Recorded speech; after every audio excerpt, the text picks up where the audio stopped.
Well, hello there, everyone. Mike Lowe here of SimSportsGaming.com, and we are jumping right into episode 19 here of this Tigers franchise, and also a slider discussion for the sliders that are up on Operation Sports and in the vault themselves. And again, that would be version 1.6. Today we are using for, I think, the second or third game in a row, just one slight tweak, and that is we've increased outfielder error just a notch, just to kind of see how it goes, off the feedback from a handful of you who've been in the chat and whatnot. So that's just one of the little changes that we're doing. Actually, it's not that outfield. That's arm strength. What am I doing? But yeah, fielding errors for outfield. So that's the one little change we made. Joining me today again is Ryan Hetzer, live from Morocco. And he is going to be kind of doing the dual broadcast here with us as we go through it, asking some questions, moderating the chat, that kind of thing. So welcome, Ryan. How you doing? Hey, good, thanks. Yeah, it was fun. We didn't know quite how it would go the first time. I think we both, thought it was fun and kind of added a little bit to your episodes and broadcasts. So we'll try to do it, from time to time as much as we can. And yeah, great to be here. Let's keep the winning streak alive, eh? Yeah, right. It's not a streak yet. I think we've only won one, but Yeah, right. maybe we'll start Bull it Durham, today. man. Exactly, yeah. But yeah, Ryan, I think you had started. You said you wanted to ask a slider question to kind of start things off, and then we'll jump into some gameplay rather quick here. Yeah, yeah, sure. I did have one. And I don't have a lot of raw data here, but I started noticing recently that for manager hook, I know you have in the logic of, after the, I guess, fifth or sixth inning when the AI goes to the bullpen, you bump it up to 8. And that's always made complete sense, and I see all the logic. But I've started to wonder about the opposite end of that because I've had, and again, this is more anecdotal than raw data, but I've Mhm. had, I feel like 4 or 5 games recently where it's like the sixth inning and the pitcher I'm facing is throwing a pretty good game against me. Like the one I remember right off the top of my head was Strasburg. Sixth inning, he was like 72, 73 pitches. And I think he'd only given up one run or something. I get a lead off hit in the inning, and they yank him, And so and I noticed a few other times, and it's like I wonder, would there be any kind of potential consideration to where that the front end of that manager hook maybe needs to go down to a 4 or like Mhm. I don't know if you've seen that where starters getting taken out, and I know in today's day and age of baseball, I mean that's Sure. the bullpens are paramount, but at the same time when you've got a Strasburg or a guy that's going well and it's 74 pitches and they get yanked with one out in the sixth, I don't know that you'd see that often either. So yeah, that was my little query on sliders for today. Yeah, that's really weird because like I've had other people mention that for a number of years actually. That's come up a lot. I haven't seen it. I mean, I'm sure I have at some point, but it's never been like a consistent thing that I've noticed. Maybe I'm just that terrible at batting that they're just like let them roll. We don't care. I don't know because yeah, like I totally get what you're saying. Like yeah, that baseball is kind of trending that way, and maybe in like a game seven of a playoff game, you'd see that sort of thing, and when all hands are on deck. But like yeah, I mean that definitely sounds early. Um, Up at the top of the screen, I mean you can see it says situation is still the dominant factor, and this is one of the only sliders that has a little note like that where I mean situation comes into play with it. So this slider really has less of an impact than most of the other sliders. I mean, truthfully, I've had people like, "Can I put this at 9?" Yeah, probably. It's totally fine because this one just doesn't impact it as much, especially now where we have the three batter minimum. And let's be honest, I highly doubt they changed any of the code with Manager Hook because of the new rule. The new rule's there, but really, like you could probably put this up to 10 and it would do nothing different because they're going to stay in for three batters anyway. So by then, an 8 and a 10 is probably the same thing to the engine. Would be Yeah, my guess. So I haven't seen that though, but yeah, totally. Like what I would do if that's becoming an issue um, is it's almost like you wish you had like a mulligan button where you could back up and be like, oh no, don't do that. You know, like undo their yeah, transaction and or something like that. But yeah, I don't see why, especially if you have a guy who is a top pitcher, you're facing Max Scherzer, maybe you bump that down to 4 because it's kind of like when I say if the rare times you face a knuckleballer, I always say you need to make sure that you put like strike frequency, and we never change this, but I put this down to 0 when I face a knuckleballer. Malcolm Moore. Um, Yeah. but that's the only time, and it's like maybe once a season or something like that. Yeah. So yeah, I think you could definitely Okay. experiment with that a little bit. Sounds good. Cool. We left last week's or yesterday's episode, I should say, talking about a potential roster move. And just to avoid all the drama here, well, I guess I'll start with a little drama. I was extremely close to calling up Casey Mize. I actually called him up and kind of just looked around and even like changed his uniform number. And then the more I looked at it, I realized that um, when I went to go put Cedeno on the injury list, it's not retroactive. And again, he's already been out for like 3 or 4 days. So I mean, this guy's going to be back in a day or two.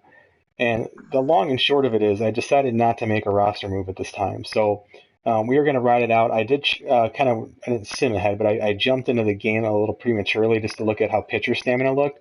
And it wasn't as bad as I thought after yesterday's 13 or whatever it was inning game. So we're going to ride this out. And when he gets back, I think that would be good. I can tell you this, though. I think if the injury had been to, say, Nick Ramirez, I would have made the transaction because I really think Daniel Norris is going to be probably a better bullpen guy for us in the long run. I think he can be a really, really good bullpen arm for us. Um, we send Ramirez down as kind of our option, 1B. Wow, there's a super basic car driving by my house. Like shook my house.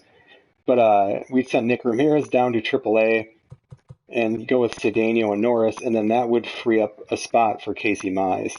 So I've said it before. I mean, Casey Mize is most likely going to be on this team this year, whether that's we try and dump Jordan Zimmerman or we move Matthew Boyd. We move Norris to the bullpen. I mean, there are opportunities for at least Mize, if not another guy, to probably get some MLB action this year. It didn't make sense for me to sit down one of our best relievers for 2 weeks to bring up a rookie, even if he was the former first round pick in the draft a couple of years ago. It just, for a team that we're trying to get back into it, we're still at the stage of trying to compete. It didn't make any sense to me just yet. So we are going to let him kind of sit down there and continue to develop. Really, the other guy I was looking at actually from a statistical standpoint was Kyle Funkhauser. When I go and look at the kind of the team stats here for AAA, he's probably the most deserving, especially when we look at the advanced metrics for this guy. So if you look at him, and here's Mize, right? He beats him in component ERA. He beats him in independent fielding ERA. He's got a better home runs per nine, a better walk. He doesn't have as good of a K, but the ratio's better. So he was, and again, he was kind of a guy. I'm like, oh, he's kind of a perfect fit for just a couple, like a 2 or 3 start stint because he doesn't have great potential. He's already 25. But then again, I looked at his ratings and I'm like, but why am I sitting down a potential all-star reliever for this guy? A starting pitcher generally is way more valuable than a reliever, but when you look at it a little more, I guess with a fine-tooth comb, it's not necessarily the case, especially with a guy who's never pitched in the majors before. So again, that was the thinking there.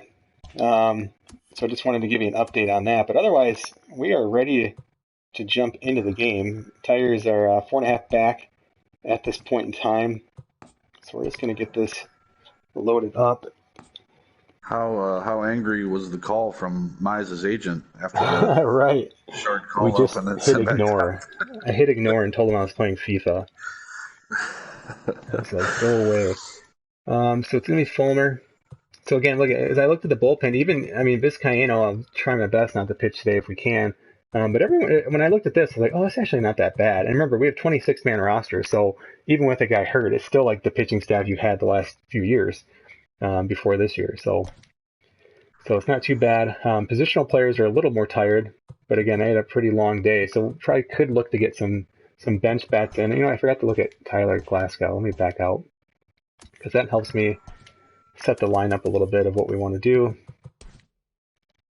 Glass now, I should say. So he's a big K guy, pretty good at limiting home runs. He's a pretty good pitcher. He throws hard.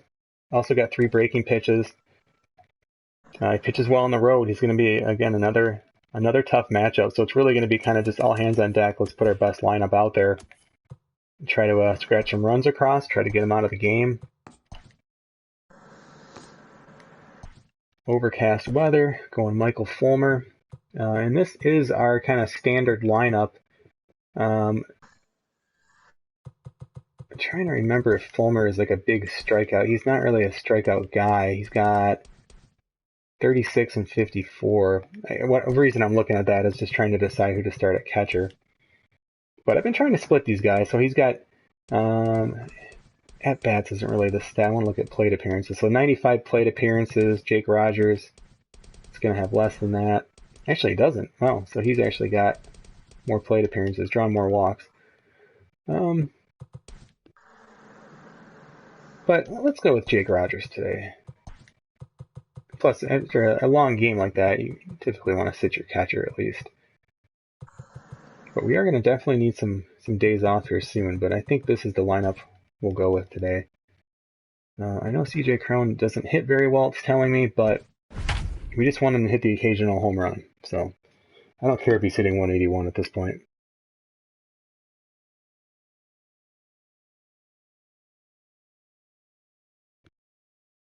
Keeping up with this daily schedule. Ryan just joined our Out of the Park Baseball League. That's exciting. I'm sure that's been a lot of fun trying to get that league file set up. It's always a headache the very first time. It has been a headache that's not fully sorted yet, but no, I'm definitely excited and excited for the opportunity, and should be a lot of fun. Really interested in getting into that whole world and whole thing. So it's fun, yeah. It'll make you like this game less. I can promise.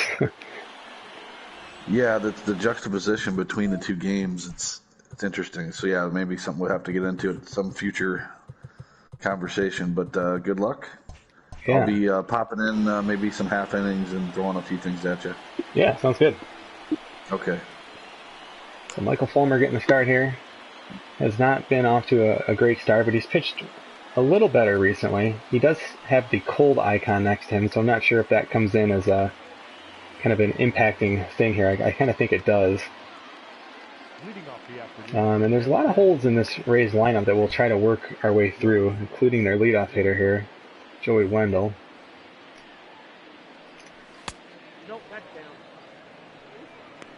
We'd love Fulmer to give us some good innings here.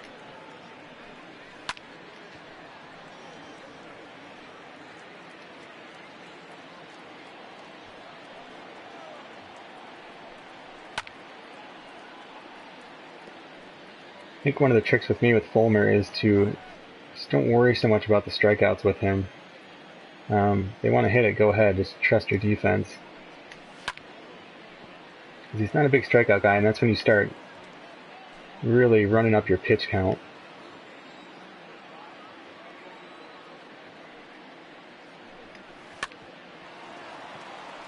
Oh my gosh.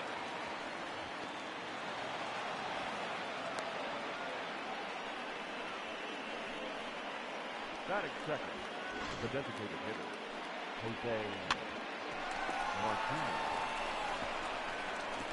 The ball ricochets off the bag there for a base hit.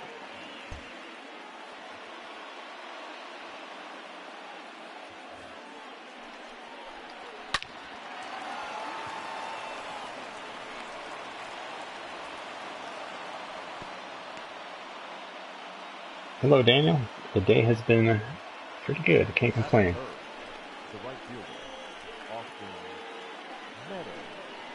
Went for a nice jog last night. Well, 2 runners on here to start the first inning. Just a few inches away from a double play.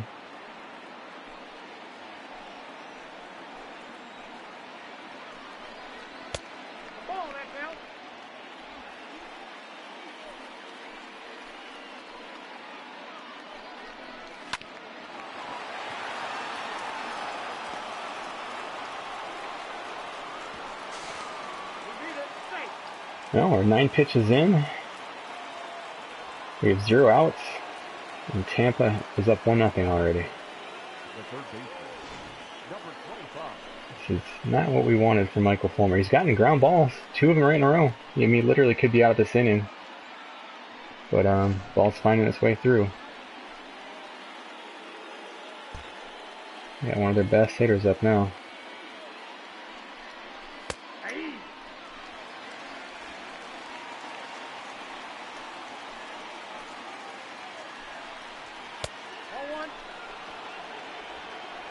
It's April's Rookie of the Month there, you can see on the screen.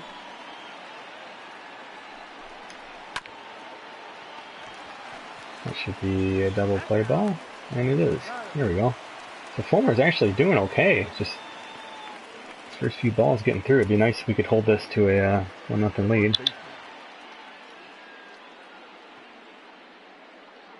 Okay, not a ton of threats, but their 2 through 5 hitters can be pretty darn good.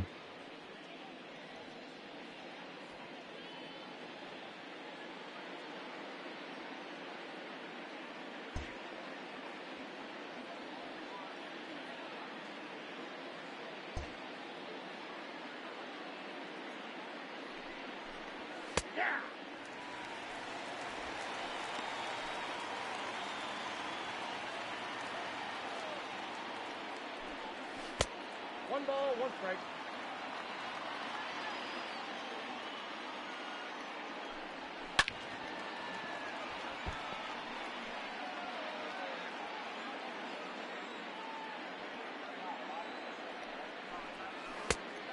Two balls, two strikes.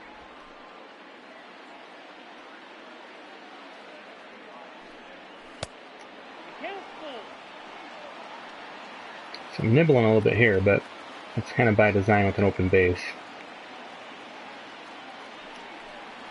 Full, take your base.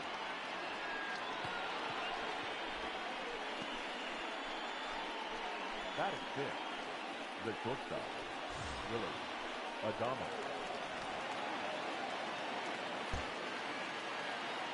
They have a lot of road warrior quirks on their team. They're a tough team to play at home, which is kind of weird when you think about it. Like, if you do assemble a team with road warriors, it's weird to be like, yeah, we're a great road team. We're terrible at home, though. It's just, again, one of those things that usually companies will do testing with and kind of think the long-term impact of certain quirks like that. But it doesn't impact it too much, I guess, but I have noticed it with this Rays team for sure. Two balls, one strike.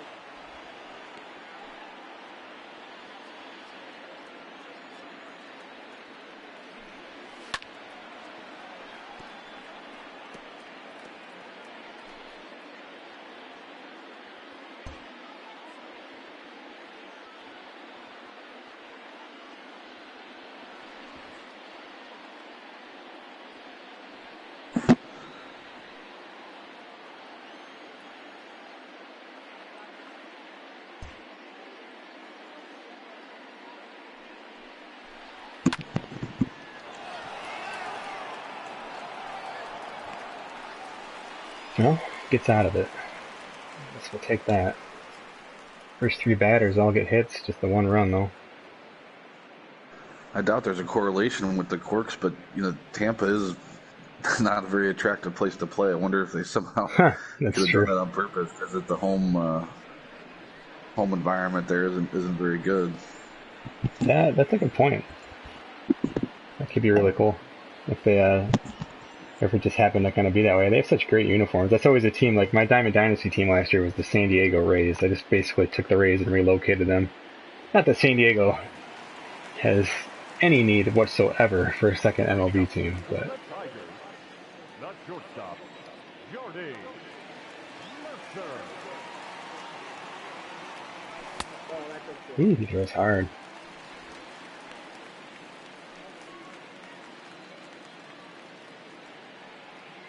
Hides the ball well too. 2-0.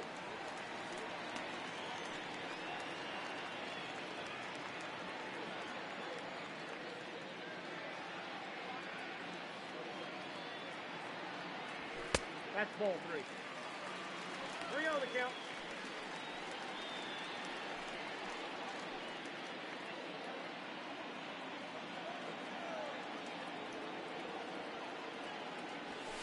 Nope. Ball 4 pitch walk to Jordy Mercer. All fastballs. All missed the mark. Batting second, the third baseman, Carroll Castro.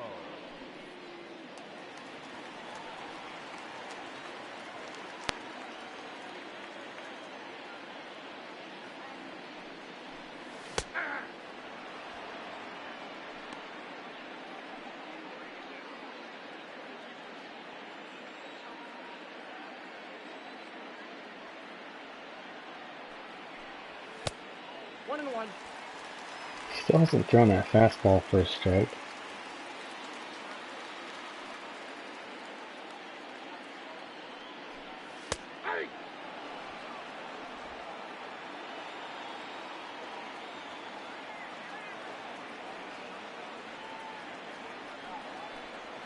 That's a ball.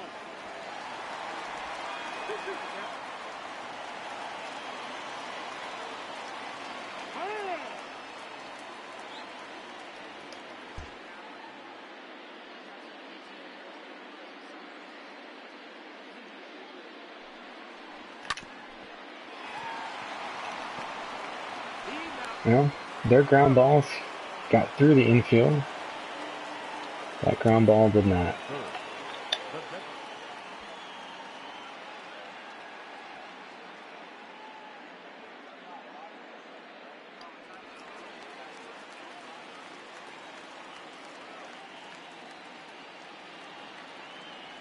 Ball 1. Count 1-0.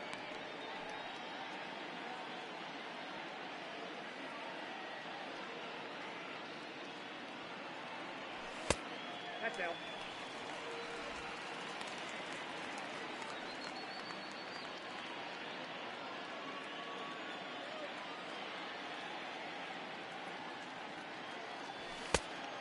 Inside, ball 3.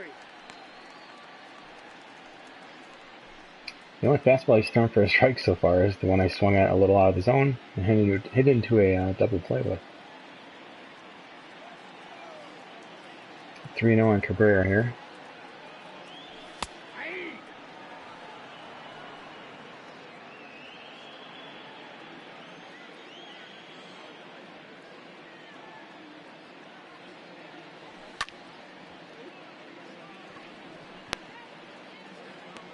Good swing by Cabrera, but that's the third out, so Tigers go rather quietly. Yeah, it looks about right, or 22 and 27, something like that. Leading off to the base, the left fielder, number 8.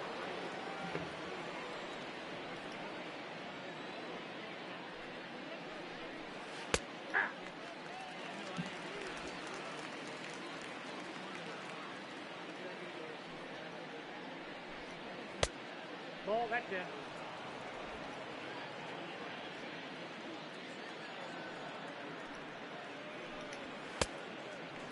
I got the count 1-2.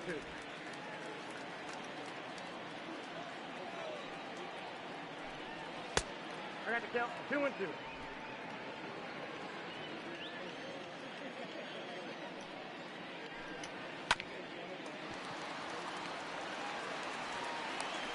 Oh!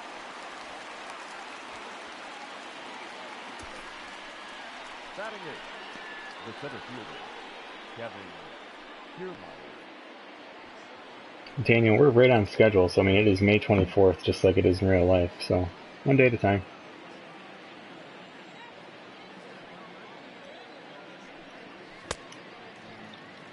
All ones in the count.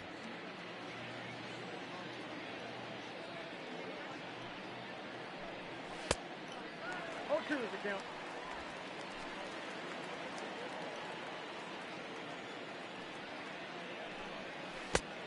One ball, 2 strikes to count.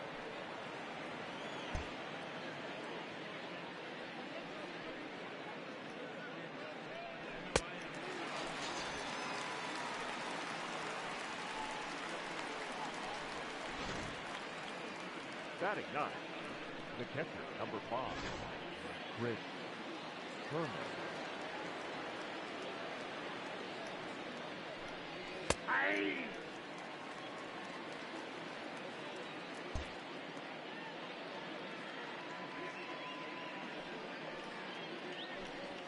Ball.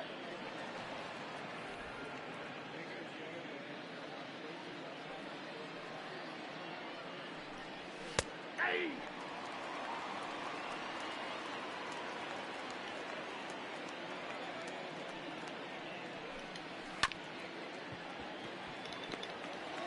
Well, good inning for Fulmer. Strikeout, 1, 2, 3 inning, 2 ground balls and a strikeout.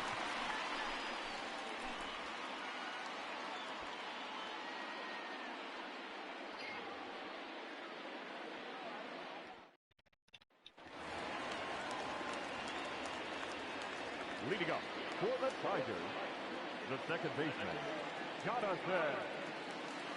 Go!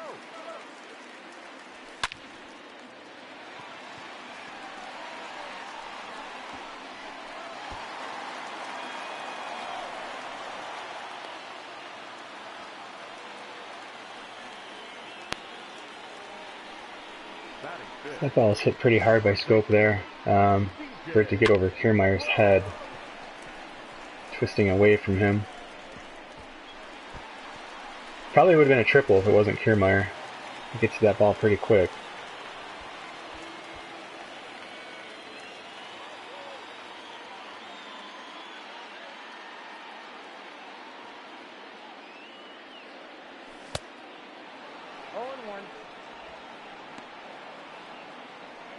Yesterday went 0 for 5 with 4 strikeouts.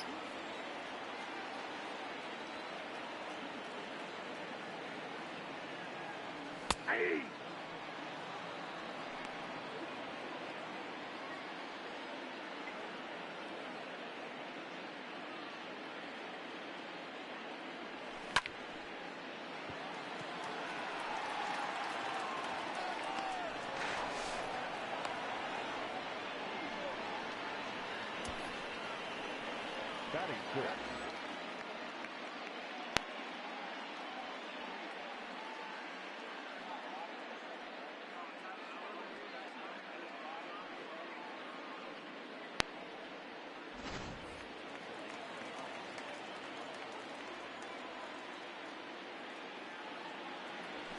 At the ball.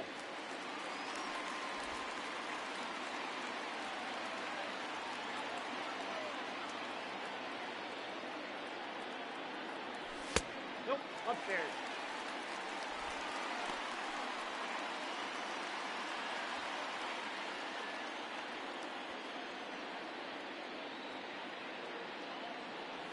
No, that's down.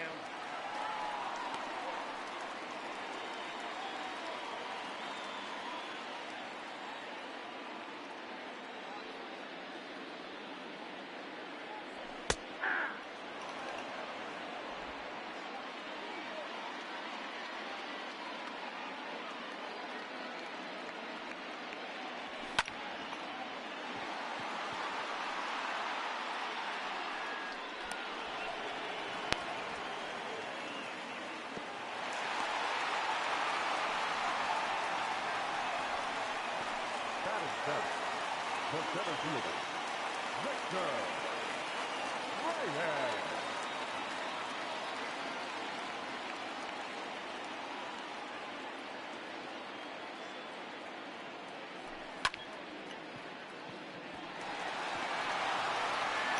Oh, it's been out by a mile. Yeah, that's alright. I tried it. I forgot they have pretty good arms in the outfield there.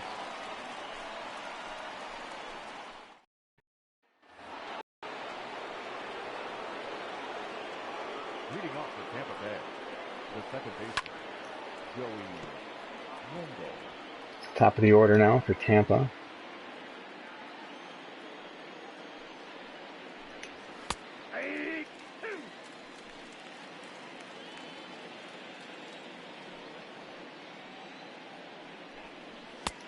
One ball, 2 strikes.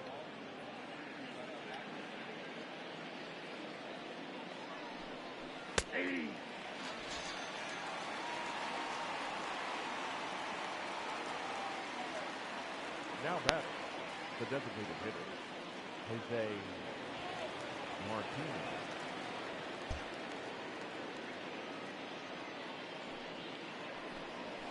Ball. Ball 1, no strikes.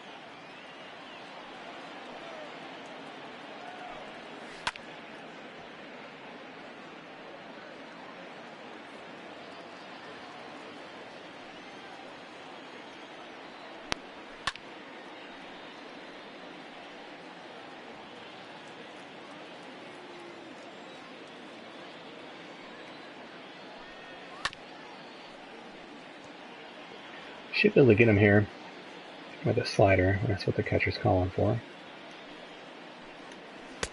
Ooh, just missed.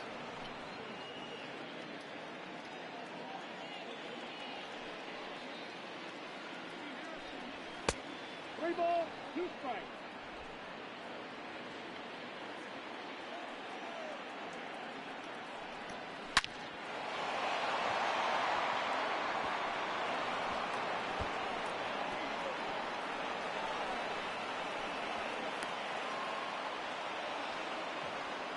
So 1 out double for the Rays here. The draft's in like 9 or 10 days now, at least in this game. So pretty close to that in real life, if not the same day. Tigers' first pick in real life. No idea who they're even looking at. It's just such a weird year for the draft. It's only going to be 5 rounds, right? 1-0.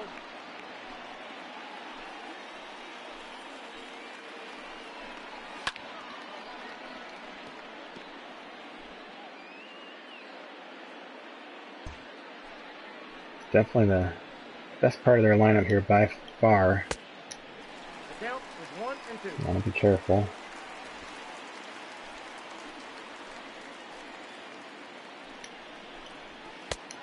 Two balls, 2 strikes.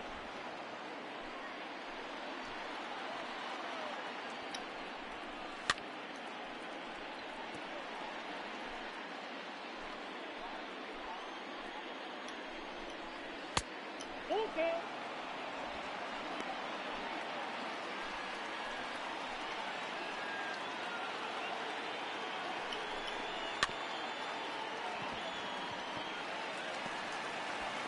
He's out. Now batting, number 25.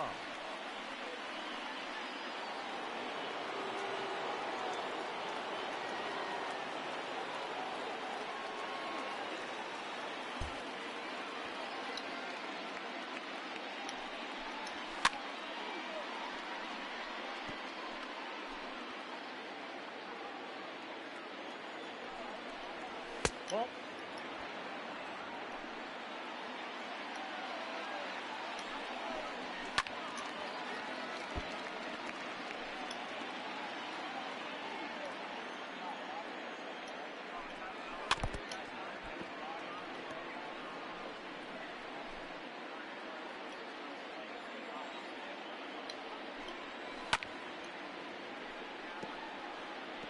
Tough to get third strike on this guy.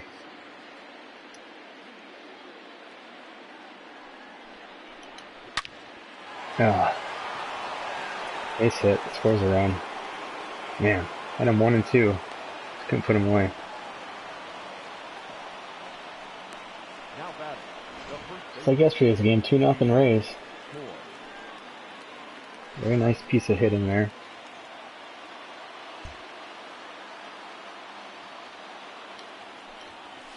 Nope, that's the ball.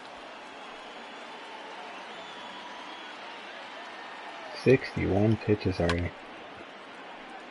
This is just the thing with this Tigers team is we throw a lot of pitches, it seems like. And then on top of it, just bad stamina. Hey!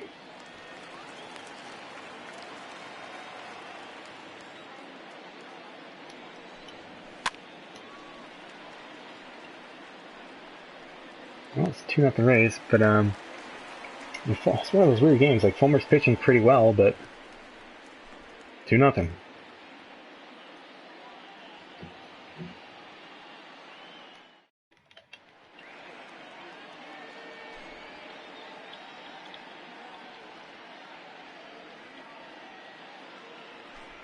Eddie Watney's going to show us the Tigers' rankings there in the lower third of the American League.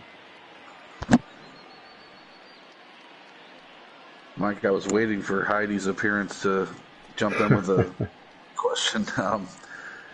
And we didn't rehearse any of these questions beforehand. I told you I'd jump in Sure. a couple times for half inning. But Leading up. yeah, what do you think the game could do in terms of the in-game presentation? Because it just seems like between her and just the kind of the same old canned remarks all the time from the announcers, like off the top of your head, what do you think maybe they could do in-game just to kind of spice things up and keep it more interesting for the player? Sure. I would actually recommend something that I've looked at my actual real job. And it's basically like virtual or interactive AI. So it would be AI that like stops and actually listens to you and responds, and like none of this is canned responses. So like let me explain that, at least that off the bat is like nothing's pre-canned. Like it's literally listening to you, and this is something that you'll see in I mean, different pieces of software and whatnot, right? And that's kind of what I'm looking at for my work, is that it's software that literally can communicate, it can listen, it can hold conversations with you. And again, like think of like emotional responses of things like this, where you're just, it's kind of reading. So for instance, the PlayStation camera could read your eyes, and it could register whether you're making eye contact with it. So it's like, are you respecting? Are you actually having a conversation with the person or something like this? And so again, it could be, and that would be more for like a step into my office kind of a situation. But I think commentary that's able to like, in this case, either listen to each other or could actually, obviously be fed statistics from the game as it is now, but be able to interact with that in a much more organic, as organic as AI can be, would be something I would love to see them do. And I think we'll start to see, because like when I was looking at this for my work, I think the very first thing I saw was, the first thought that came to my mind was like, wow, like this would be really cool in like NBA 2K or like the My GM mode or something like this. And so again, I mean, AI that's just listening to you and reacting to you in a way. So I think presentation like that could help, certainly. Um, and again, that's probably more like just kind of general manager kind of stuff. Like again, the interactions with players and then morale, things like that. As far as presentation, I mean, I don't understand it, because it's like all you have to do is watch baseball. You could watch one baseball game and just pull the elements out of a broadcast from that and put it in the game. And probably easier said than done. And and they have some of this stuff, like when you have bases loaded, it'll show the little screen, but like I don't know. There's so many things with this game, honestly. I actually think the presentation is pretty poor in this game overall. I think the gameplay is really what saves this game. If the gameplay wasn't good, this game would be like a C plus B minus game at best, in my opinion. Um, and so, but like little things, like why is the crowd always packed? My Tigers are in dead last. They're not a good team. No one thinks they're going to be a good team, and we're selling out every game. There's 32,000 people here. I mean, that's going to be on pace with like what they were doing in like 2012, when they were selling over 3 million seats a year. Like that's just not realistic at all. And it makes a sellout not special, right? So I think it just is one little example, I guess.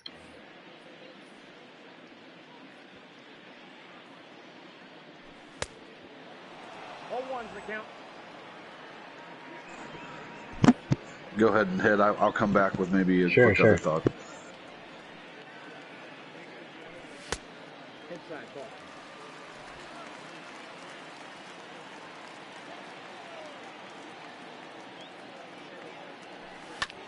Ooh, almost got that to left field.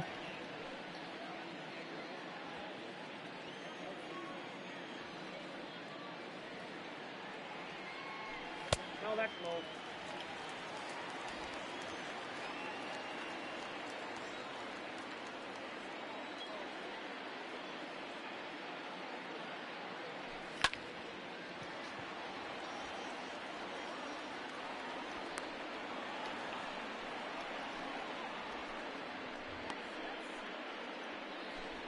Batting ninth, the catcher. Upcoming schedule for the Tigers. Tomorrow we finish with the Rays, and then it's 3 at home with some Mariners, and it's back on the road in the NL West at Diamondbacks for next weekend. No off day this week.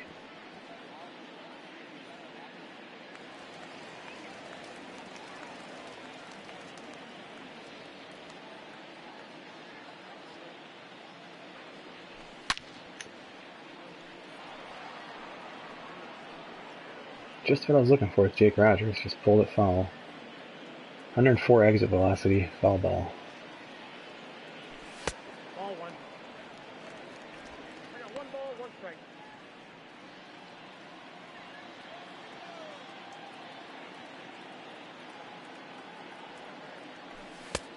Ball, that's out.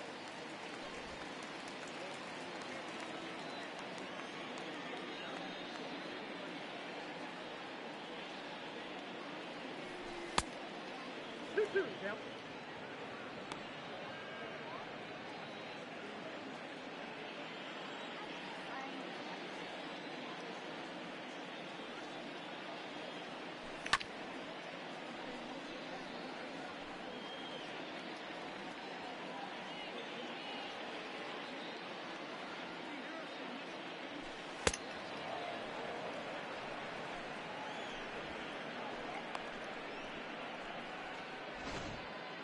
The batter, number Very 9. late swing. Shortstop.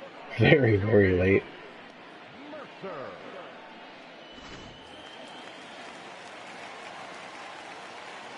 2 quick outs.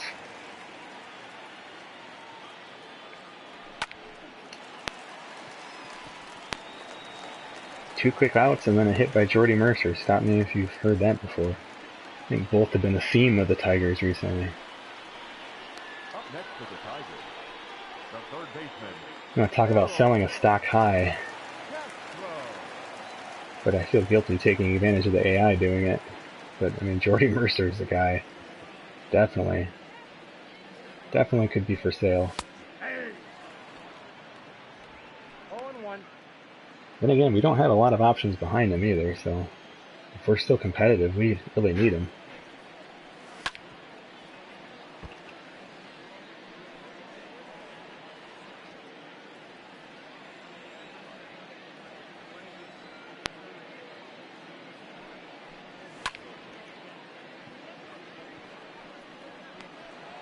Man, the Rays are hard. A lot of road quirks. Again, he square balls up and they're out. It's almost like you need to wait to the later innings when the clutch rating starts to come into play more. My thought earlier on what you were saying about presentation, that is also just the graphics. Like even more dynamic graphics more often. Just that past half inning, they showed you your upcoming schedule, but I feel like I can often go a game and never see that. I mean, that's more stuff like that. I think would be also be a nice thing. And then Ryan had a couple comments from the chat too about kind of the crowd reaction. You were talking about not having sellouts every time, and he's saying like 3-2 count, they stand up and then sit right back down. So yeah, the dynamic nature of the crowd too, for sure. For sure, yeah. Good calls. Yeah, because I mean, even if they did something like silly, like like the networks will announce, like, do you want to win a gift basket from the Tigers' wives? They like little things, like they just have little graphics like that pop up that are just kind of silly and aren't even real, but like it just kind of pulls you in it more. Like text this, they could even I don't know, set up like a fake hashtag or something, that would. It would like write you back or something on social media. I mean, there's little like interactive things they could do. Yeah, those are all really good ideas, though. It's tough. I get it. Like, I mean, gameplay is going to be the focal point. Makes sense, but like, I don't know. You start to see some of these smaller studios, like the guys who make the Super Mega Baseball and games like the Golf Club, and it's like it's possible. They also, to the defense of San Diego Studios, they may not have the same kind of pressure, breathing down their neck to do X, Y, and Z either. I mean, we see that a lot with Madden and things like that, so it's tough. I mean, it's all, at the end of the day, it's an industry.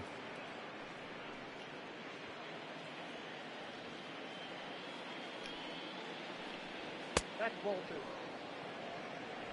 But I still think NBA 2K sets the bar for most everything, honestly, in sports gaming, but presentation for sure. I mean, even the pregame, like the setup's repetitive, I guess, but like they're always talking about different stuff, and it pulls in stats from your league, and again, is it perfect? No, but I mean, 2K's just always had a really good history of that stuff, going back to, NFL 2K5 halftime show. They've just always made it a priority, and there's folks on that team who I think still care a great deal about franchise. I mean, I know they do for sure. I mean, just the My League mode. I mean, it's just so detailed, all that you can do. It's overwhelming.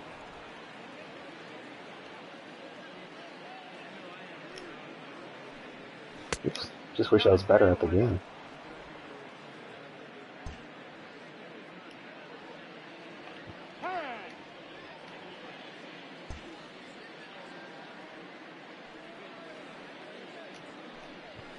I got 3-2.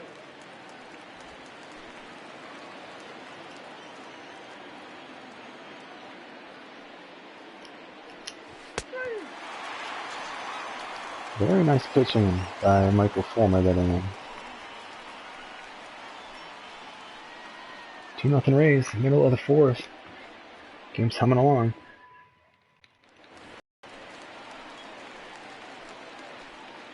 Leading up for the Tigers, the designated hitter, Miguel. That's the ball.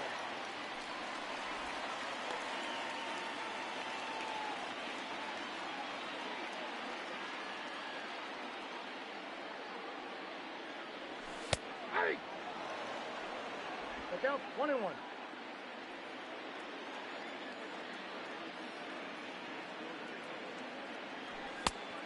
I got 2-1 the count.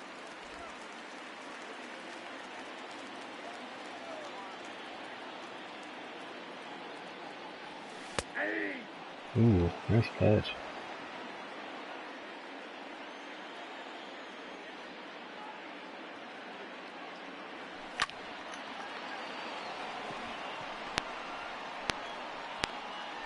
The batter, number 8, second baseman, Just couldn't get over the first baseman's head. Seems like there's a lot of those. Those first basemen have pretty big gloves in this game or something. But it's nice when it's your team making the catch.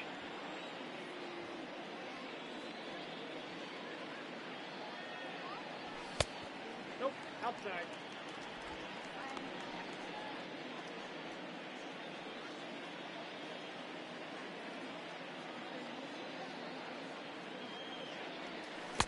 Two and oh.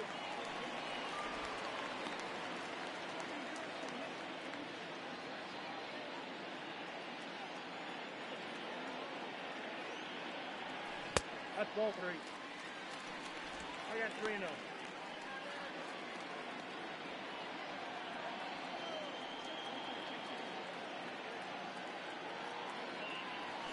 Hey!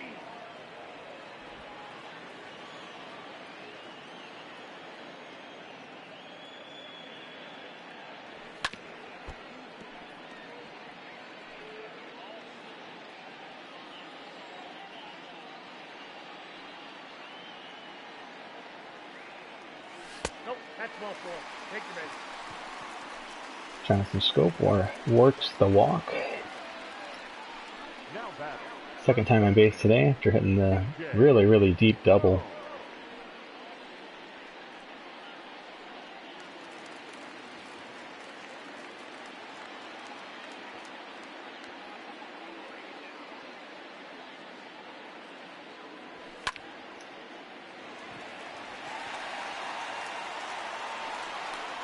Oof, hit it to the wall. Stays in the ballpark though. Let's check out the wind here. Wind blowing in a little bit. Fielder, number 4, Just also didn't square that ball up as well as I should have.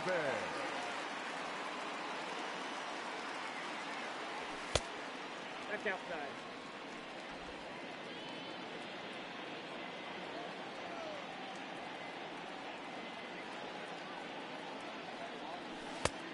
Yep, that ball went out.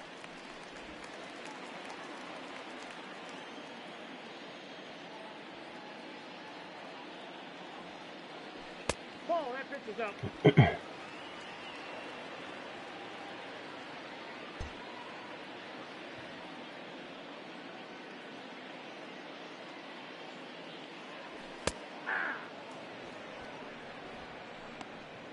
If I ever get a dead red hitter quirk on this team, I'll take some 3-0 swings.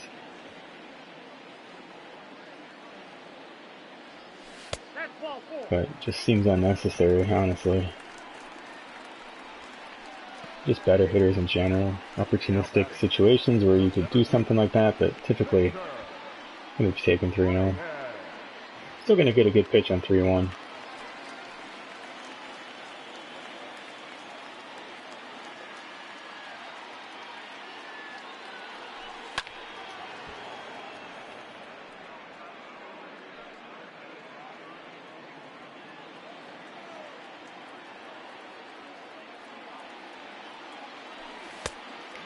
No ball, 2 strikes.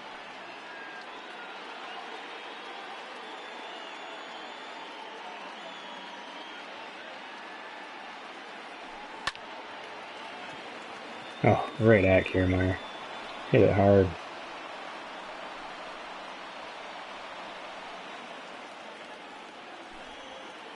Man, Tampa's a tough team to play. Hey, Mike, want to make sure you saw a question from Ryan in chat about using your sliders and kind of hit variety, hit types, and lower end of scoring, what he's experiencing. And then real quick on the equipment, it also kills me on that because some of these face scans, they're so amazing. The players are so lifelike in terms of their facial features. But yeah, I mean, you'd think with that they should also be able to get proper equipment. Yeah, sure. I'm just getting caught up here. It'll probably be Mize getting called up the soonest, Daniel. Let's go back to his question. Yeah, I see the crowd standing up comment, yeah.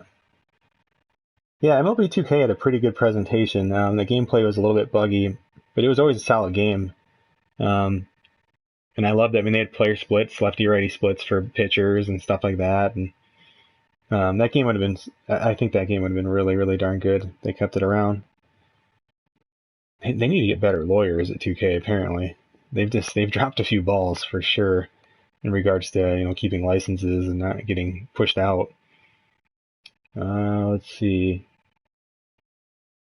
Yeah, right. Again, Ryan, that kind of goes back to like dirty baseball about being able to take extra bases, or maybe there's some bad throws from the catchers. They just don't happen enough.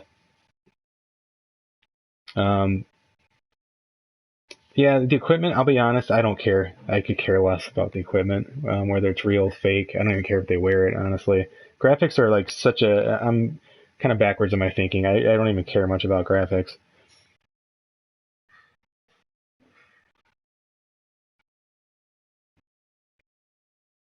I don't know, Ryan. I'm not seeing those issues. I mean, again, we kind of look at the ratio of doubles and home runs and singles, and it all kind of comes down to batting average, ball in play, for a lot of it at least.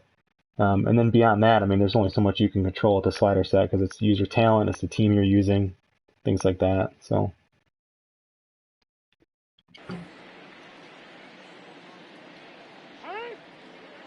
9, 1, and 2 hitters here.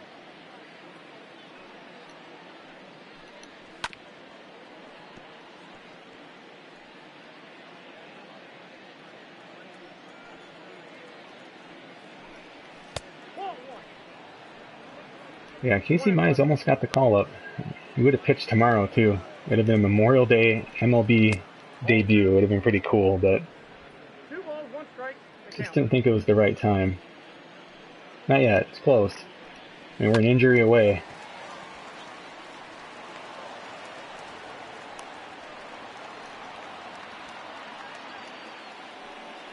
Up next for Tampa Bay, the second baseman, Joey Longo.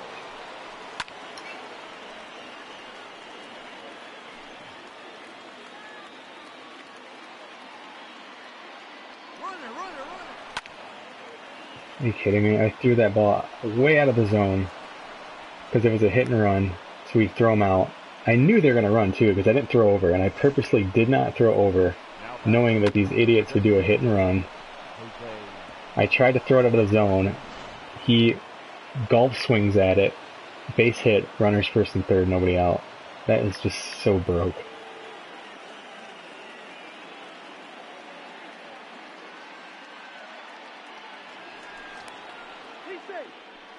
Again, we want to talk about equipment. I could care less about equipment. Fix your AI. Hitting and running. I mean, it worked there, and like that was a good situation for them. It worked out really well. But like just generally, that wasn't strategy. That was just stupid programming, and it just happened to work. And it's gonna be 3-0 Tampa now.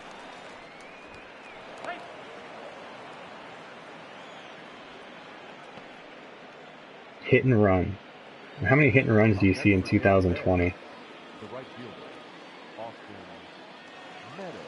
many complete games do you see in 2020? I mean, there's a lot of things that they don't have, and you can only fix so much of it with sliders. Unfortunately, I can't. There's no hit and run slider. It would be at 0 if there was. So again, just throw the ball to the zone. I'll take the easy out because they're stupid. There it is. That time it worked. That was a slider. I just made the worst pitch of the entire game just so I could get a free out. It's just stupid.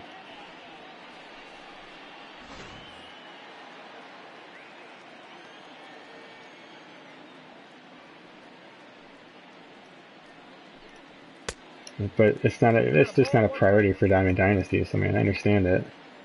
And like I said, I'm not mad about that. If I ran San Diego Studios, I would focus probably more on Diamond Dynasty too. It's a business. They make way more money off of it. Way more people play it. But I still think if you made franchise better, you made it more competitive, you made it more head-to-head, there are ways to do both. And I've said for years, I don't care if you microtransaction franchise. Please do it. If I want to buy a stadium to relocate my team to, let me buy it. I'll buy it. An expanded slider set. I'll buy it.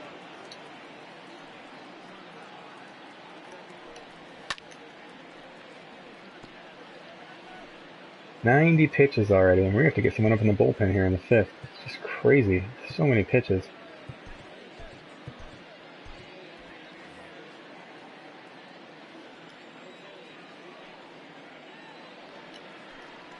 That's ball 4. Take the break.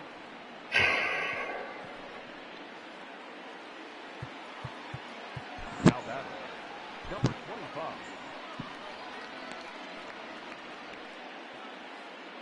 Spot for Nova, maybe, no? Maybe. It's like I pretty much save Nova as like a complete emergency. Like the guy gets knocked out in the 2nd. I always like to try and keep him fresh. He's pretty terrible. I mean, he's break glass. yeah, pretty much. Break glass. Yep. Yeah, that's Ivan Nova for us. I'm going to give Fulmer one more batter, but it will be his last batter regardless, even if he gets out of the inning at this point. And this isn't like the last couple games where I leave him in one too many. It's a better matchup.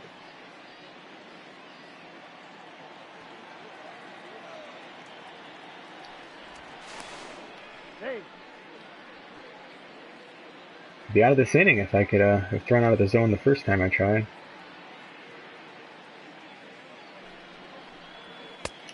one ball, one strike.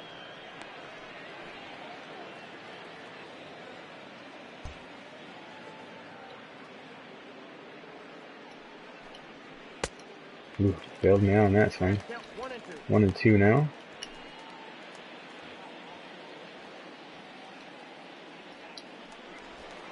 No, he's safe. This will be the 95th pitch here.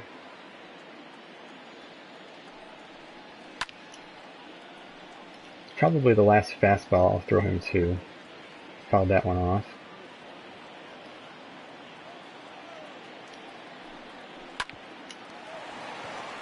Base hit.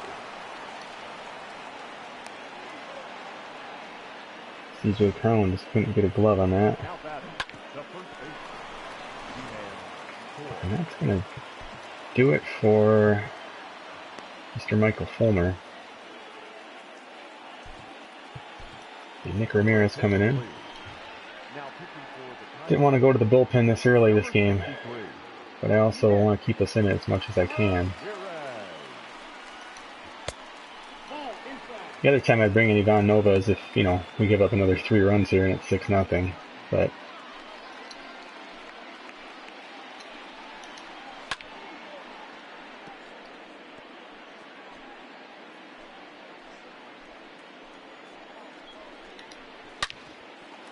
oh, what a scrubby hit. Make it 4-0, maybe 5-0. 4-0. Kind of 3 scrubby hits this inning. The hit and run, a ball Crone should have gotten, and then that's just kind of garbage hitting up the line. The big dude though, the motor.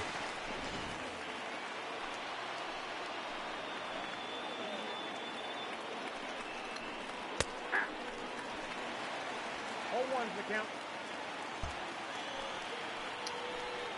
Even though a lefty is on deck, he's got such a low contact rating, I'd rather just pitch to him.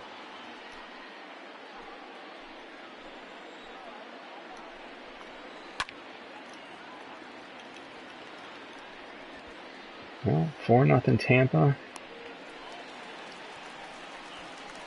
It's not a good Tiger team. I mean, you can chalk everything in this particular game just up to that.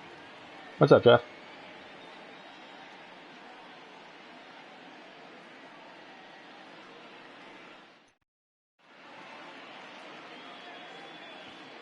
And they do the pink bats for Mother's Day. And Jackie Robinson. I mean, those are cool touches, right? Like they all wear 42, and that's really cool. Even the pink bat. I mean, I think that's cool. It's not like Madden and their obnoxious entire month of wearing pink. Yeah, I like presentation. Of course, I like gameplay. Yeah, realism for sure. I agree, Ryan. And I get why people like equipment. I totally get it. I just don't care. I mean, it looks cool. You know, if I had to choose to have it or not have it, I'd rather have it. But you know, it doesn't. I wouldn't play the game if it wasn't good gameplay, but had equipment. You know, I'm sure you guys wouldn't either. Didn't mean to insinuate you would. So let's see. Well, I might just get Von Nova up here just to give some guys some rest today if we don't cut this closer.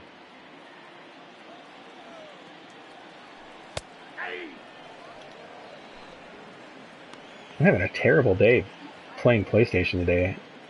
I lost FIFA twice, 2-0. Now I'm losing 4-0. I haven't scored all day today. 1-1. What is going on?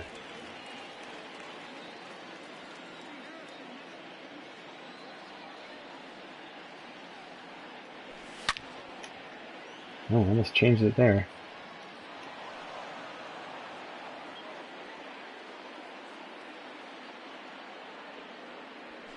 Ball. Down.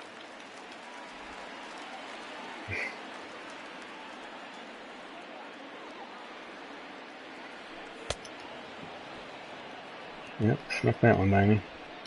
Damn. Just a second strikeout, though. The catcher, number 34. Yeah, it was literally in his glove. Like, no joke, in his glove, and then I swung. That was funny. Yeah. 0-1.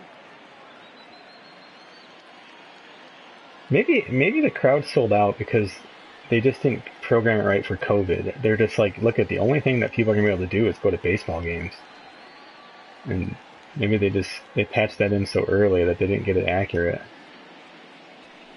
Nope, that's down. I mean, why is this game sold out? 1 ball, 2 strikes to count.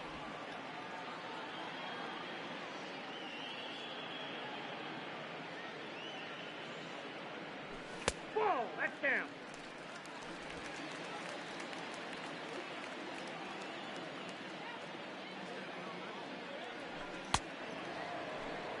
Another strikeout.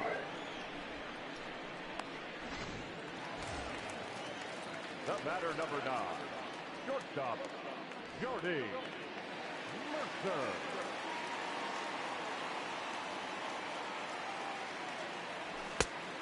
1, no strike.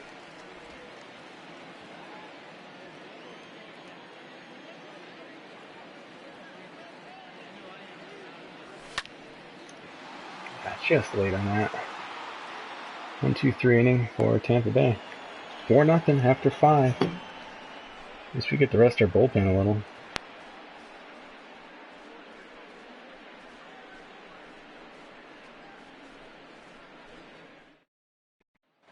Ryan, I remember that. I could see that. Leading off for the Rays, the left fielder, number 80.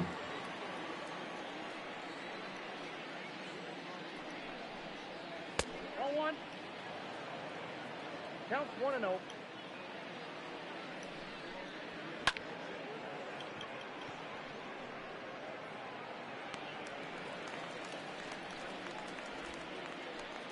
Now batting, the center fielder, Kevin Kiermaier.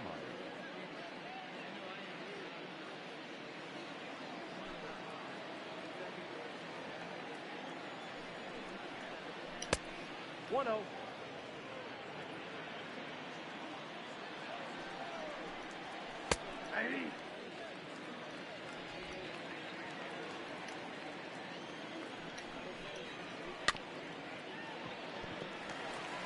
Ramirez has heard the whispers of him possibly being The catcher, number 5. replaced on the roster. He's pitching pretty well today.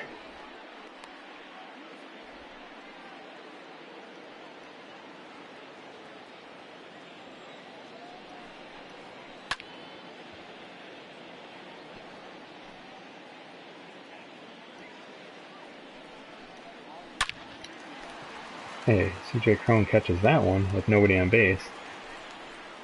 And 1-2-3 inning.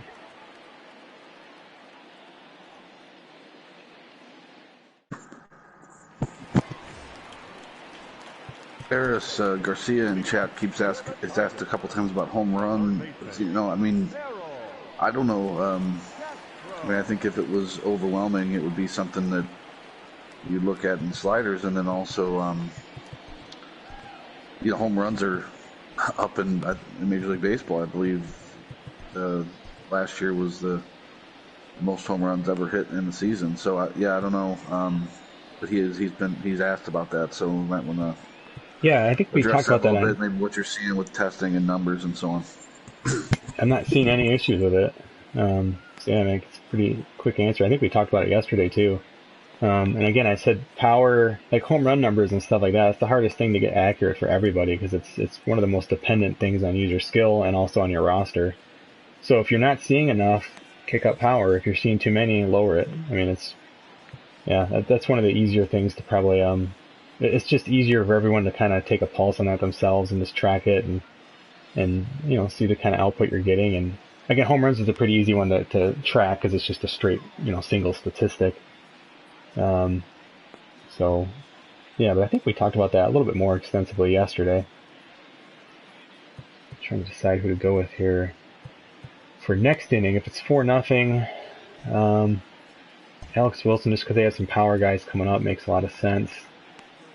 Not so much Bard, because he's kind of a get me out of an inning guy. Probably will just be Alex Wilson regardless.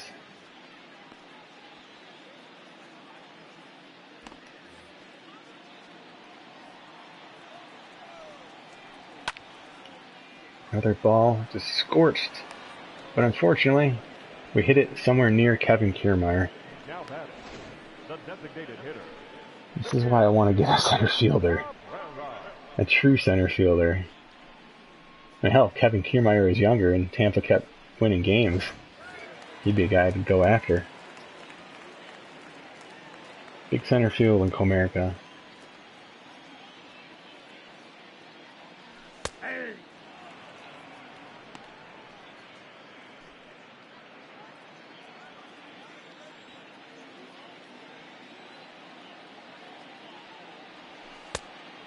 Look out, 1-1.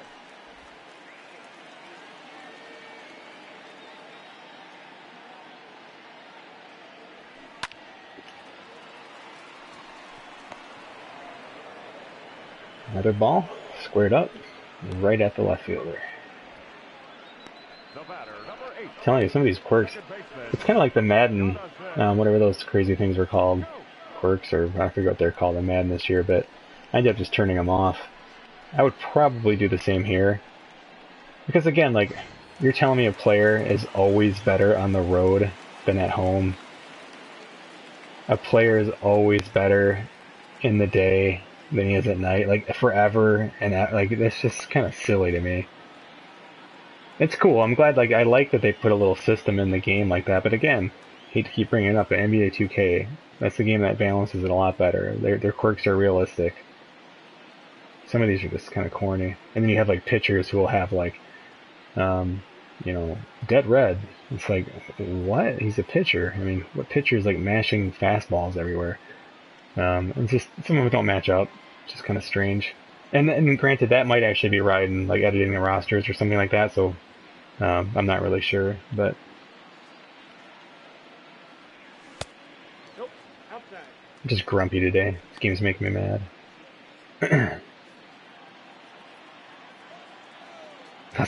I got my butt kicked in FIFA. Another ball scorched, but foul. 99 mile an hour exit velocity.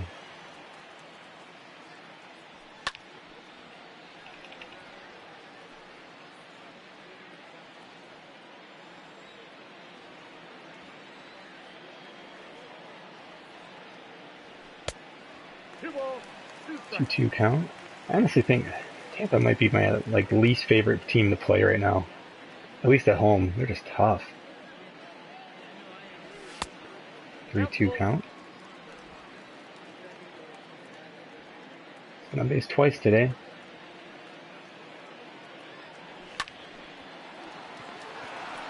Well, that should end the inning. Ground ball and third out.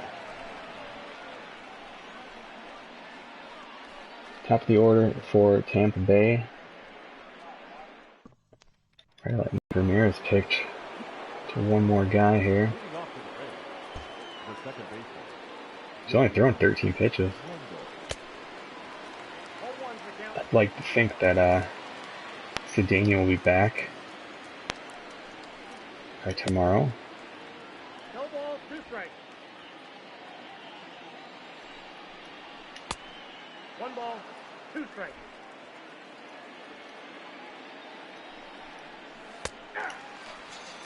Nick Ramirez, nice job today. But it's time to go to Alex Wilson here.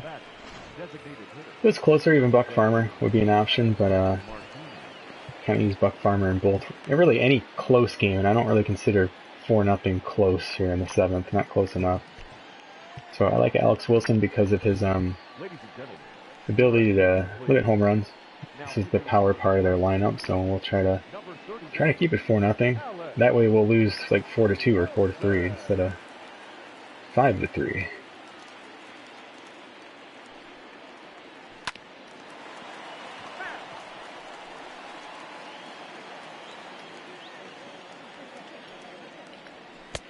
Ooh, got him to chase that pitch.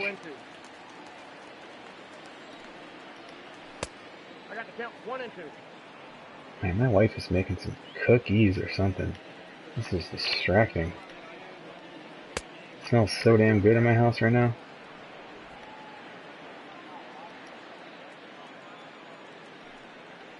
Uh-oh. Just a single. That's not a good pitch, though. Went out single. Now we got a couple lefties, but these lefties really hit all pitching about the same, so will they try another hit and run? That's the question. Nope, base hit. Man, it'd be nice to get better hitters. Start hitting like these guys. It's a good team.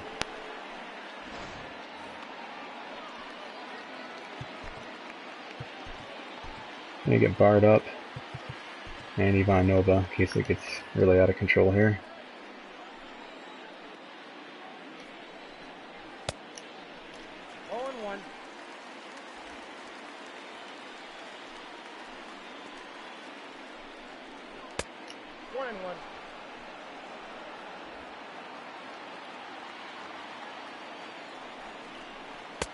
That's in. Ball 2.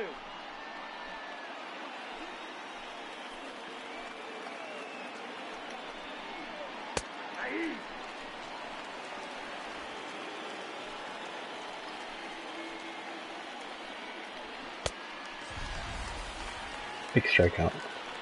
2 outs. Now batting, the first baseman. This is a big dude, man. Ji-Man Choi.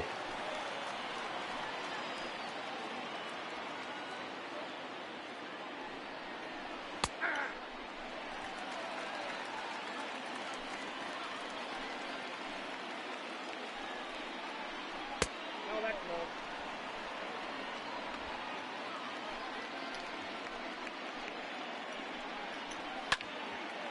Ground ball. Should do it. Bottom of the 7th, 4-0 Tampa. 3 hits for the Tigers, 11 hits for Tampa Bay. Good grief. So let's sit down Nova. Sit down Bard. It'll either be Joe Jimenez or Buck Farmer.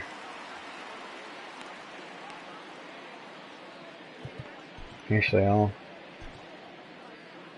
No, there's still some power. So yeah, it'll be one of those two guys.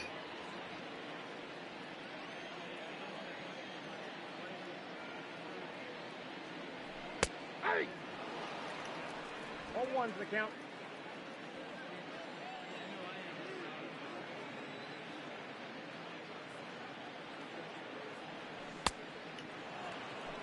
The count, 0-2.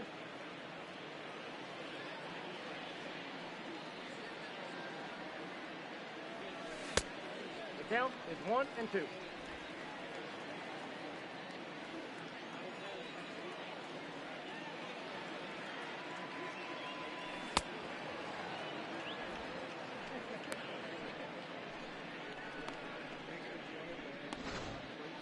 Now batting, right fielder, Cameron Mayberry.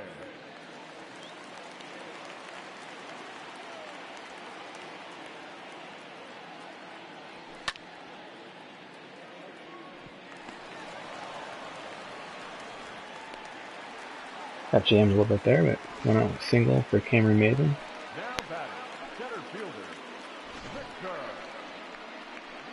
Right And they go to the bullpen. He's right around 85 or so pitches here in the bottom of the 7th. I'm okay with that. He's got the shutout. You could have said it's a little early, but yeah, I don't know. Modern baseball, I don't know. That's 50-50. I don't see a problem with it. Oh, what am I doing?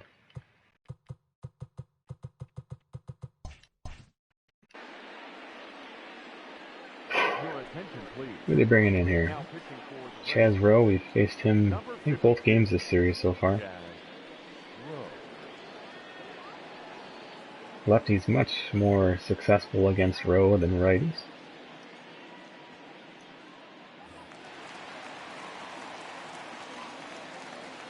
Slider and a number of different fastballs.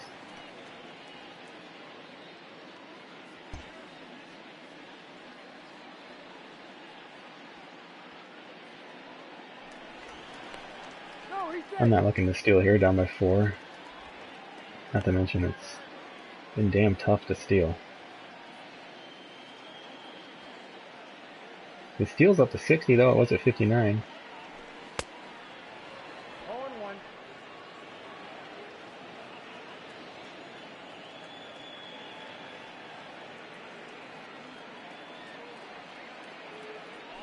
Ball. 1 ball, 1 strike.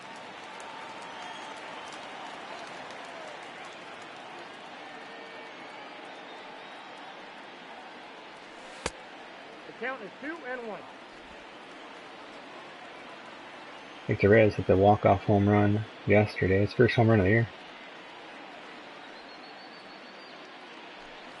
That's ball 3. That's the last run we've scored so far.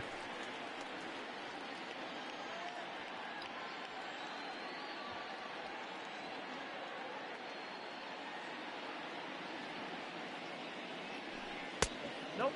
Ball 4. Went out walk, first and second.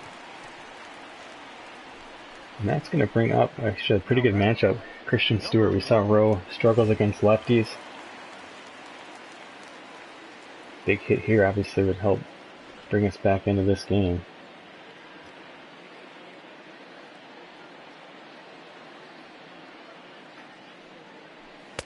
Oh, I thought that was the slider. 0-1's the count. That would have been that would have been lined up really nice. Looking a little inside here. Just a tad below the middle, inside. No, that's It's down. too low.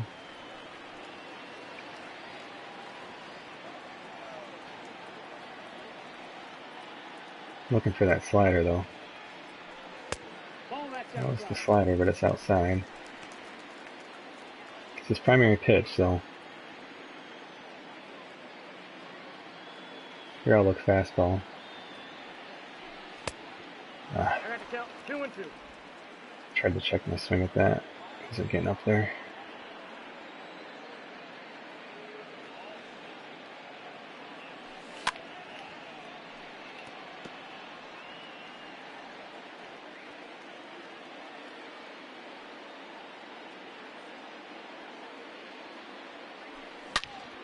Oh gosh, just missed a 3-run home run.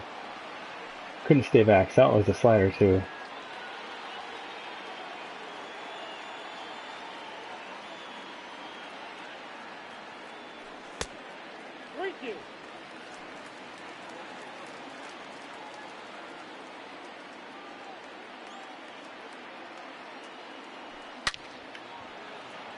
Just missed another 3-run homer with him. Tough facing a guy who throws 99 before this. That's what I'm still timed up for. Good swings by Christian Stewart though so far.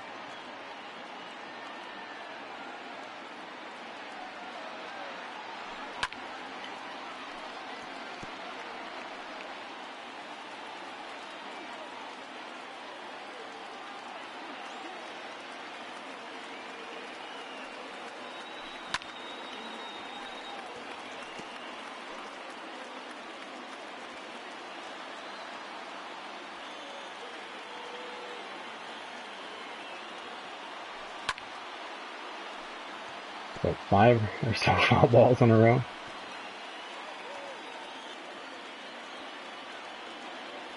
One at bat like that will raise that foul ball ratio quite a bit. This is the 12th pitch of this at bat coming up here.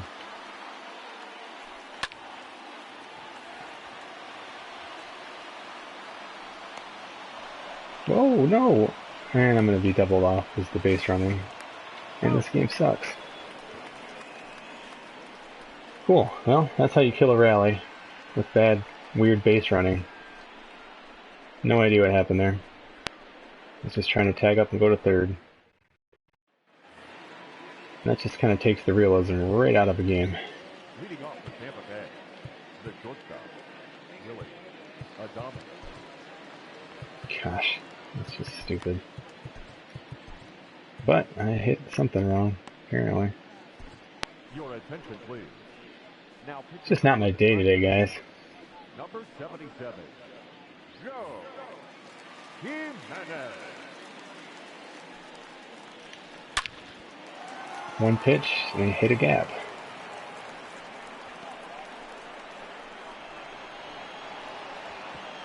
And they're going to take an extra base on a bad throw. So a man on third, one pitch into the 8th inning here. Luckily, it doesn't matter a damn in a game like this, probably.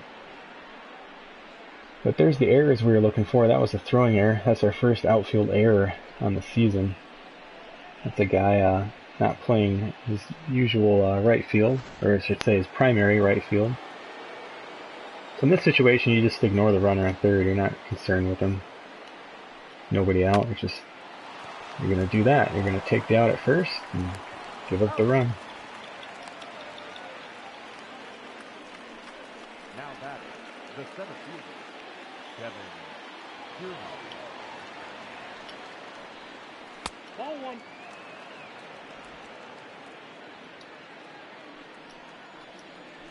Hey.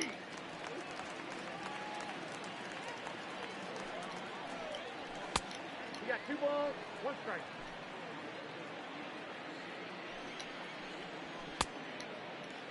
Two balls, 2 strikes.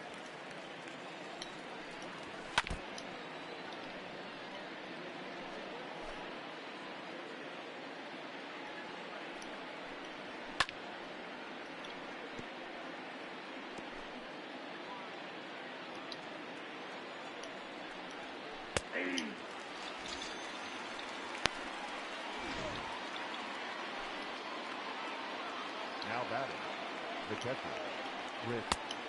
Ball one, no strike.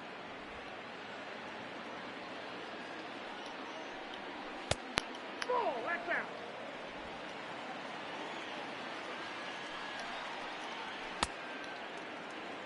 Two one.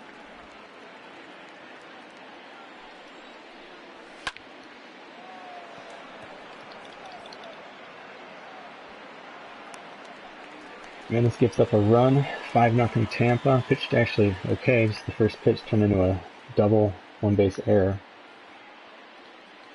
Tampa's just playing better. We'll probably bring in Ivan Nova for the 9th, once we make it close. Ladies and gentlemen, your attention please. However, Drake coming in for them. Now pitching for Tampa Bay, number Everyone's been hitting this guy. I think we hit him yesterday as well. Leading up for the Tigers, the catcher, Jake Rogers.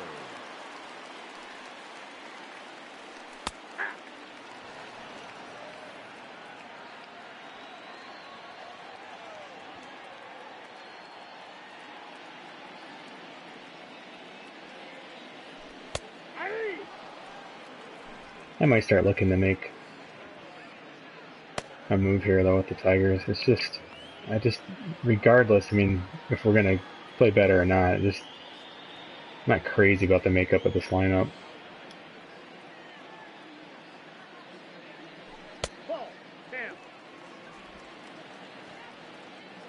I'm not a big fan of what Al Avila's done with the team, honestly. Or Chris Ilitch.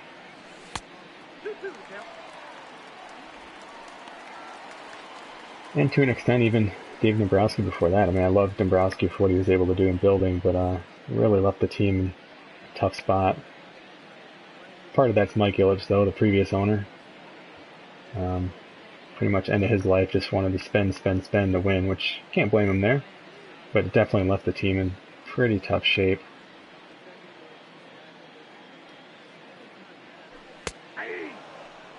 Jake Rogers strikes out for the 10 millionth time today.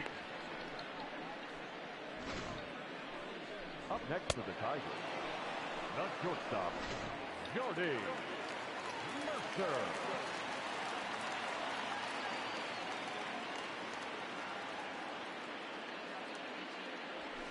Ball back upstairs. Jordy Mercer's been on base twice today. He's really earned this leadoff spot here. Bumped Nico Goodrum out of the lineup. Even though Goodrum is a much better shortstop, this was not producing. Goodrum still plays against lefties. Pretty good contact bat.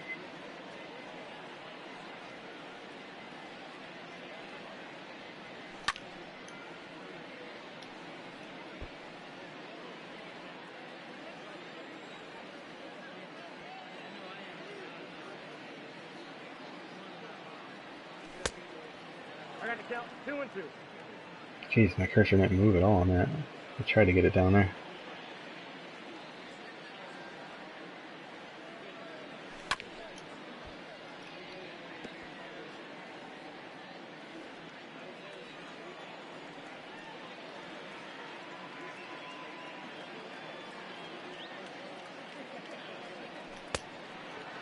Terrible swing. Oh, you tell I'm sick of this game yet? Now batting, the third baseman, Harold Castro. Not a good game for the Tigers today. Counts 1 and 0. Must be tired after the extra inning game yesterday. Tampa are their road warriors. They showed up.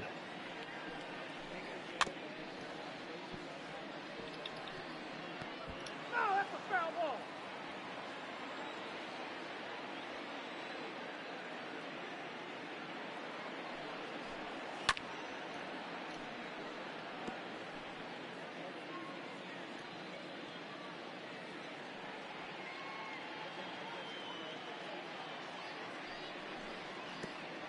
Two balls, 2 strikes.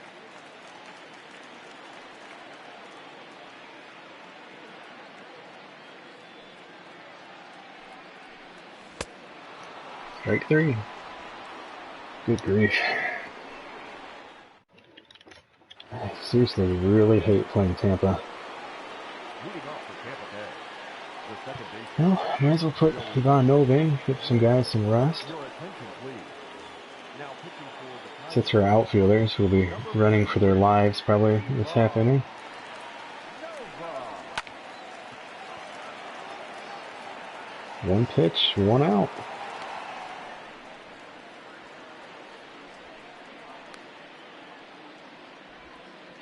Now batting, the designated hitter, Jose Martinez. 2 pitches, 2 outs. He's out. I think Tampa Bay just wants to go back to the hotel. The right fielder, Austin Meadows. They know we're not scoring 5 in the ninth. Ball, that pitch out.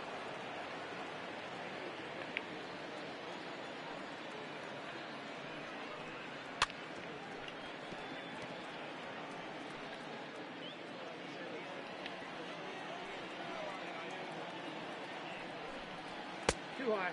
Ball. I'm gonna throw the curveball here. Ball, inside.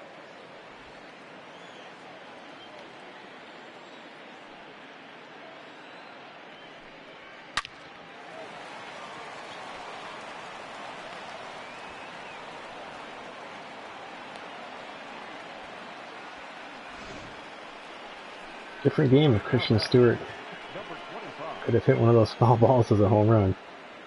And then the base running error. I mean, we could have at least gotten 1 or 2 maybe, but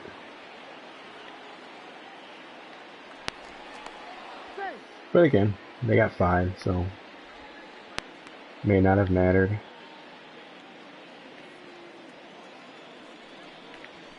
That's the ball. Ball 1, no strike.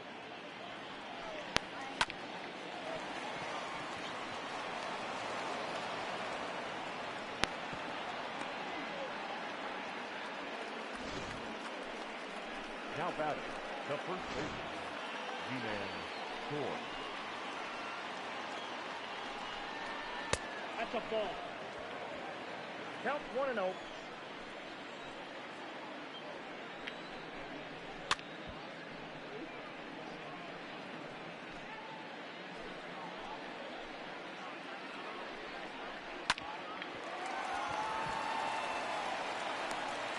Let's play the Jonathan Scope. 5 of the ninth. 5-0 Tampa.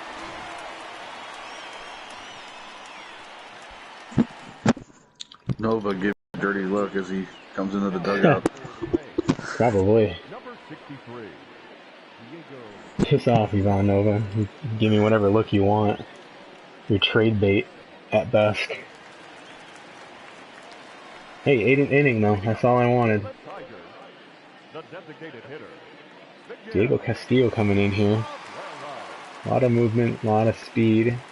Just left some meatballs out over the plate this series though. Nope.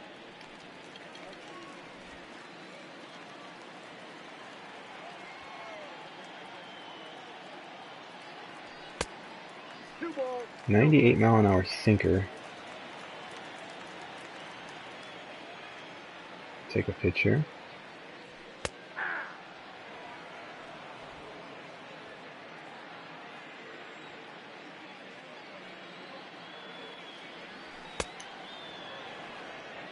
Count.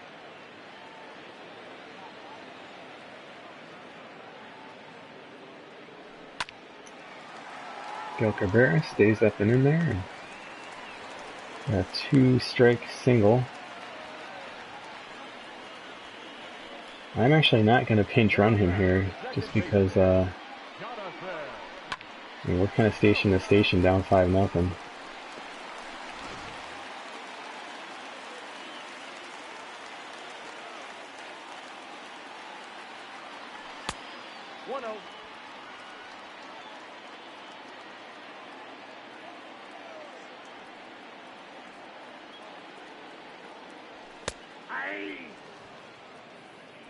I got a ball, 1 strike.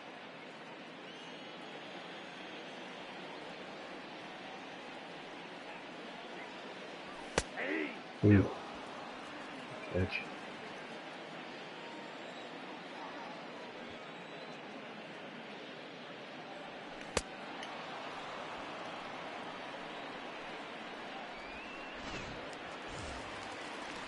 Make quick work of him. The first baseman, DJ Lowe.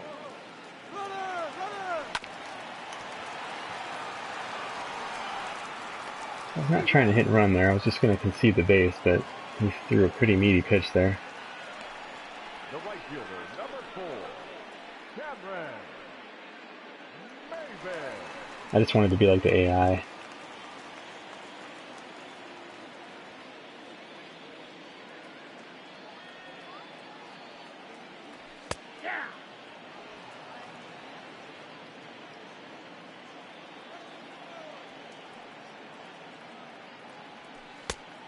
Inside, ball one.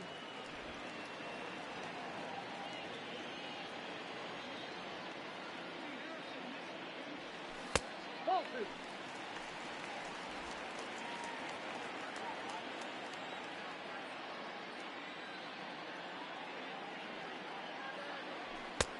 Ball, that's out.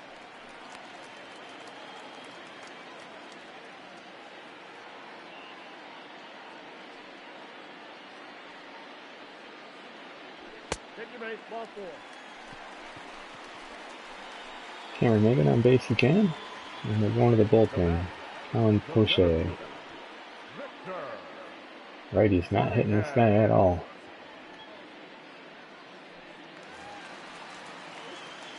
Isn't this the guy we hit the home run off of to win the game yesterday? I'm going to take a pitch here. Whoa, that's down. Probably take another one until I see his fastball.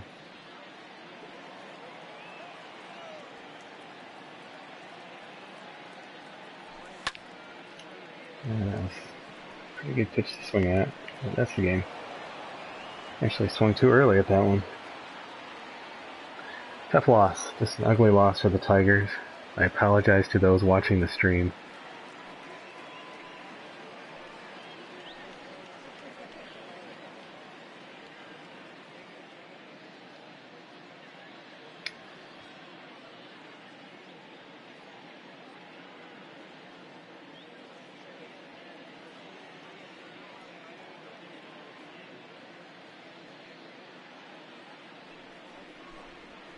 Daniel, you feel the PCI is a more realistic presentation with it on? Oh, thanks, Patrick. It was Alvarado. Well, again, tough loss. I have to be pretty quick here and kind of wrap this up. But 5 runs on 14 hits, no errors. They left 9 runners. Threw 5 walks today, struck out 8 times. I mean, Tampa played really well. No runs, 5 hits, 1 error. They left 8 runners on base. Mike, I know you got to run quick. I think one of the, I mean, you're obviously going through a little bit of a rut, a slump, I guess you could say. I mean, Sure. in my experience playing, you know, I definitely go through those ups and downs. And I was saying in one, I think maybe last time or maybe in chat one time, that for me, that's actually one of the things that keeps me coming back and keeps me enjoying the game. It's like when you're hot, when you're seeing the ball well, it's fun. Oh yeah. And it's really, but then you go through those ruts, and it just imitates real life a bit, because of course, you know, hitting a baseball is the hardest thing to do in sports. Yep. Yeah, for sure. No, that's a perfect point. Yeah, because I mean, it is kind of ebbs and flows of a baseball game. It's tough with a team like Detroit, because when you're in the pits, like you're in the pits. Like, you know, if you're the Houston Astros, you're the Yankees, I mean, you can hit yourself out of a slump. But you can see this last week, you know, 1 win. And the last week here, and it was yesterday, barely, right? I mean, a walk-off, we had to come back. You know, so this is now, we lost the Seattle series. This is potentially 3 series losses in a row. We can still split with Tampa tomorrow. And as Ryan just said, even a game simple as this can, you know, just splitting a series here. And we got a pretty bad Seattle team again coming back in. But that's what we thought up here, too. So yeah, I'm curious to see really quick if we're going to get our Cedeno back here. Hey, there we go. So Cedeno's back. He's no longer hurt. So that is at least good news. And yeah, tomorrow will be Spencer Turnbull. Tigers now, again, we're only 5 games back. It's, for as crummy as we're playing, it's kind of remarkable. Gosh, it makes you think if we had won some of those games, we'd be up near, you know, the Twins, White Sox, we'd be right there. So closer than maybe we realized at this point, even still, with all the different losses. So just checking for some transactions here, just some minor league stuff. Indians have called up Cameron Rupp.